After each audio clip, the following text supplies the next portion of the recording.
আগরতলায় শুরু হলো রাজ্যের অন্যতম ব্যাডমিন্টন প্রতিযোগিতা ৫৪তম Tripura state badminton championship. Tripura badminton অ্যাসোসিয়েশনের উদ্যোগে এবং ব্যাডমিন্টন অ্যাসোসিয়েশন অব ইন্ডিয়ার অধিভুক্ত এই প্রতিযোগিতা অনুষ্ঠিত হচ্ছে ৮ থেকে ১০ আগস্ট পর্যন্ত।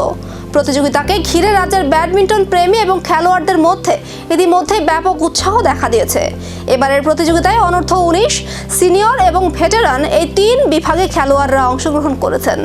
সারা রাজ্য থেকে প্রায় ১৩০ জন খেলোয়াড় এই প্রতিযোগিতায় অংশ নিয়েছেন। ফলে একাধিক বিভাগে হাড্ডাহাড্ডি লড়াইয়ের প্রত্যাশা করছেন আয়োজকরা। উদ্বোধনী অনুষ্ঠানে উপস্থিত ছিলেন রাজ্যের মুখ্যমন্ত্রী প্রফেসর ডক্টর মানিক সাহা। এছাড়াও উপস্থিত ছিলেন ত্রিপুরা স্পোর্টস কাউন্সিলের সচিব সুকান্ত ঘোষ, ত্রিপুরা অলিম্পিক অ্যাসোসিয়েশনের সম্পাদক, এমসিসি সেন্ট্রাল জেলার চেয়ারম্যান রত্না দত্ত সহ অন্যান্য বিশিষ্ট ব্যক্তিরা। সবসময় ধরে রাখা যায় না, সময়ের তাদেরকে সেইভাবে সুযোগ দেওয়া হয়।